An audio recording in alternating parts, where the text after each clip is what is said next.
Halo, kenalin namaku Aaron dan kamu bisa menyapaku dengan sapaan Mas, Pak, Om, Bang, A, atau langsung panggil nama aja juga gak apa-apa.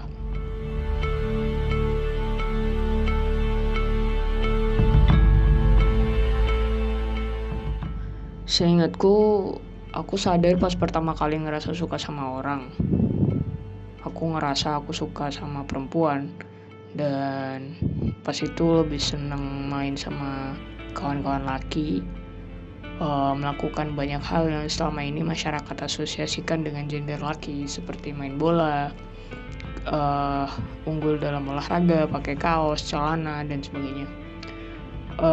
Aku cukup menghindarin terlihat lemah atau jadi lemah pada saat itu karena asosiasi masyarakat pada sifat lemah adalah perempuan, dan aku pikir karena aku bukan perempuan, aku nggak boleh lemah. Saat teman-teman sebayaku yang perempuan antusias waktu sadar bahwa payudara mereka mulai tumbuh dan harus pakai mini set atau bahkan bra, responku cukup biasa aja karena aku pikir I don't need to wear any of that, kan aku laki-laki gitu. Tapi saat tubuhku mulai masuk masa reproduksi, pada masa remaja, aku mulai merasa tubuhku mengkhianatiku, dan sejak saat itu aku berpikir bahwa mungkin Tuhan sedang menghukumku dengan melahirkanku di tubuh yang salah.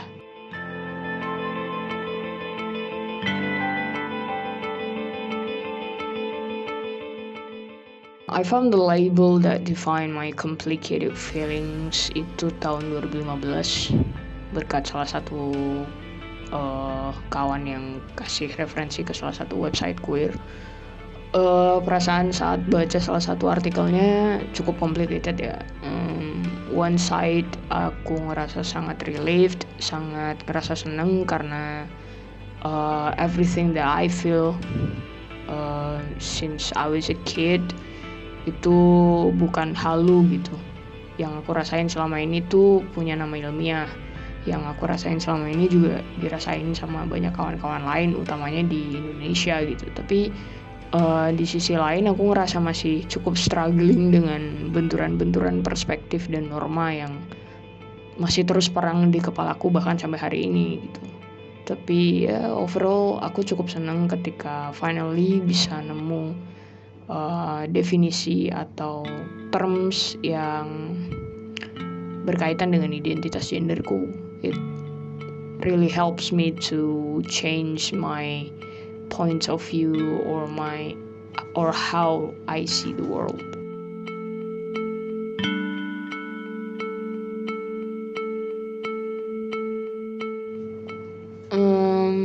Sebenarnya hampir selalu sih ya, even until today gitu.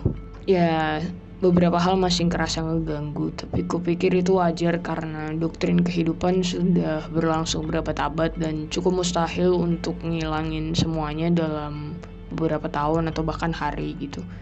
Tapi I thought that lebih baik aku ngebuka diri untuk perubahan dan ilmu baru tentang banyak hal gitu, ketimbang ngerasa paling bener dan paling tahu atas kehidupan manusia lain terus jadi Tuhan-Tuhan kecil untuk kehidupan mereka gitu.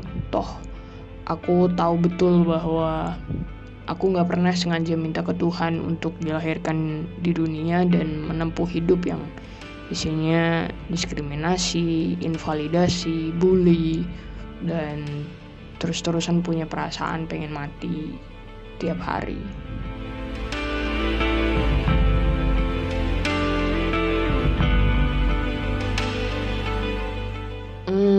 Pasti ada ya, banyak gitu. Hampir semua membekas sebenarnya, terutama tentang gimana orang masih manggil aku dengan sapaan atau juga dengan nama yang bukan punya aku bahkan sampai hari ini gitu.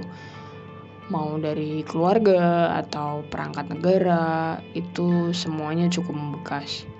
Perilaku yang diberikan juga masih diasosiasikan seolah kayak kalau aku gendernya perempuan, maka tingkat perilaku yang aku terima akan lebih lemah lembut dan sebagainya. Jika aku adalah gendernya laki-laki, maka perilaku yang aku dapat dari orang-orang harus yang berat, yang kasar, yang kuat dan sebagainya. Padahal aku pikir nggak ada korelasinya dengan identitas gender seseorang. Tapi ya, it happens gitu. Tapi kalau harus sebut satu hal yang paling membekas buatku, itu adalah bagaimana dulu sempat ada seseorang yang punya kuasa tinggi pernah melabeliku sebagai orang yang terlambat menyadari identitasku sendiri, dan at that time it makes me cannot think any other thoughts than meeting God faster than I should be.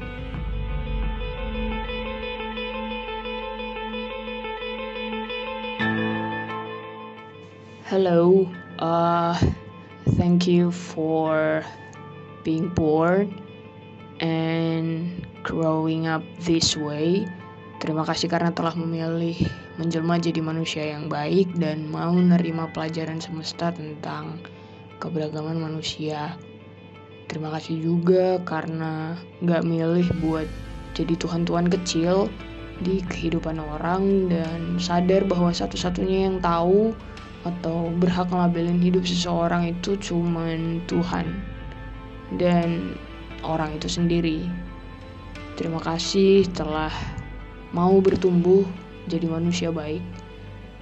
Semoga bisa terus jadi manusia baik dan jangan sampai jadi pembunuh diam-diam dengan kasih komentar yang sok tahu, menggurui, menghakimi, mendiskriminasi, menginvalidasi, dan lain sebagainya pada kehidupan orang lain. Terima kasih.